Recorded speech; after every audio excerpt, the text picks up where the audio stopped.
Okay, so the first job is to reinsert our carburetor barrel into the carburetor itself, and you make sure that this part here lines up with this part there. So we just slide that in very, very gently, and then this piece here, which has just fallen off, that locates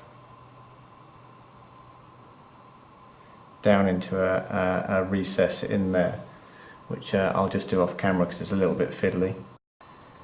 There we go, like that, and then we replace the screw into there and tighten that up. And we don't want to go crazy on these screws, but we do want them to be tight. We don't use any Loctite on any of the screws in the engine, so you just do them up tight, and they should stay put. Okay, so the next thing to do is to insert the rotor guide screw,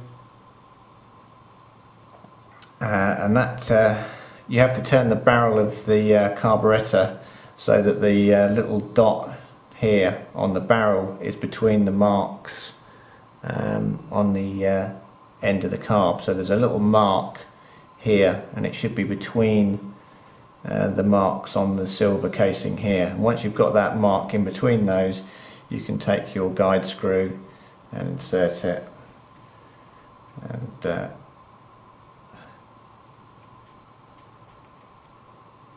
won't do that up tight just at the moment, but insert it, and then you should find that your carburetor won't open any more than that and won't close any more than that, and therefore you've got the guide screw in the right place.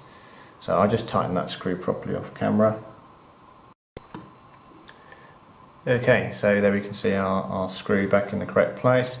So the next thing is to put the mixture control valve back into the end of the carb here, and basically this is this piece here. So we just insert that and make sure that the cutout here is going around our idle screw. And you literally just push that down very, very gently, making sure that you don't push these O-rings out of their recesses. So just very, very gently ease that back down into there. It should go down relatively easily, and I'll just finish that off camera because again it's a little bit fiddly. Okay, so there we go, that's inserted back into the carb, and then there should be a little gap behind it which we insert our plastic washer into. The little plastic washer fits underneath, and again this is mine's down a little bit too far, so I just need to prise that up slightly like that. There we go. And then you can get the plastic washer underneath that little lip there, and then that's ready for the little bolt to go back in it, like so. And then we can tighten that up.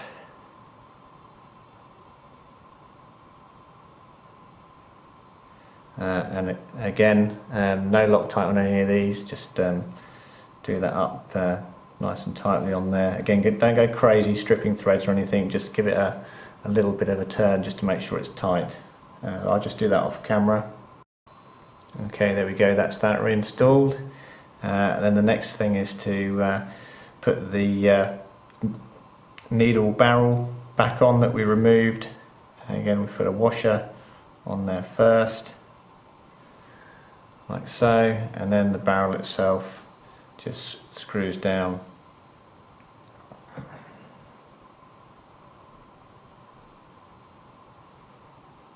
like so, and just orientate the inlet for the fuel there, and then we can tighten that up with a appropriate size spanner. I'll just do that off camera. Just before showing you that, there's something I just forgotten to mention here, which is that if you slide the fuel inlet off of the barrel, you'll find that there are actually several holes here that this can line up with, but you do have to make sure that it does line up with one of these holes, otherwise you're not going to get any fuel into the engine. So one way to know that you've got this lined up properly is that one of the holes actually is exactly in line with one of the flats for where the spanner would go. So as long as you orientate this directly at 90 degrees to that flat, you'll be in the right place to allow fuel into the needle. Okay, so I'll go ahead and reinstall that now. Okay, and then we have it reinstalled. And one way just to check that you have got that particular piece in the right place is if you could put your mouth over that and blow. It shouldn't be obstructed. You should be able to blow through it very, very easily. Okay, so next thing we need to do is put the control arm back on this side. So we have a control arm and a screw that goes through that. So that just tightens down.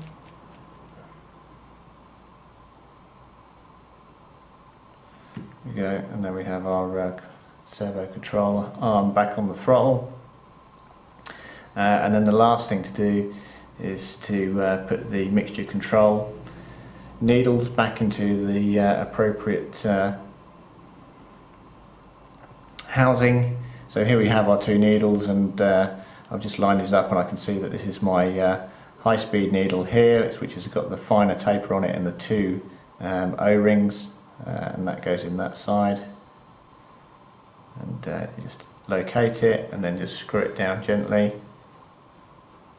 until both of those O-rings disappear. And then the same for the other side, just locate it gently, start threading it, and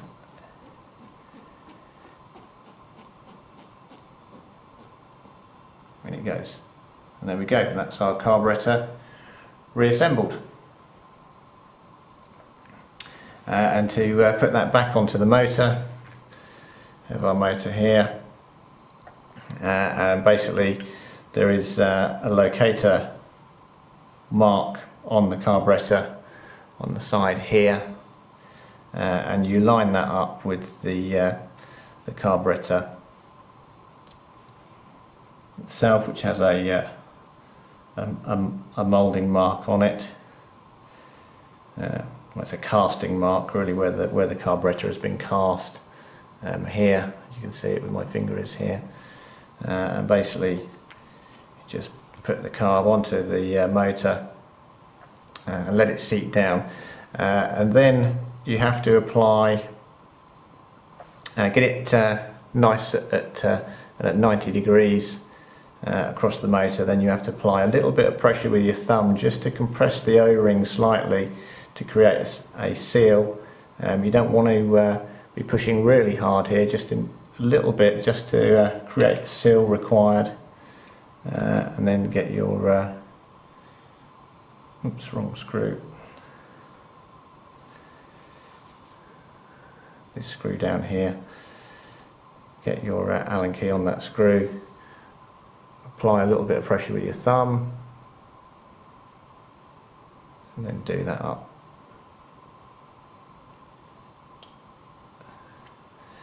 Like so, and then your carburetor should be nice and secure.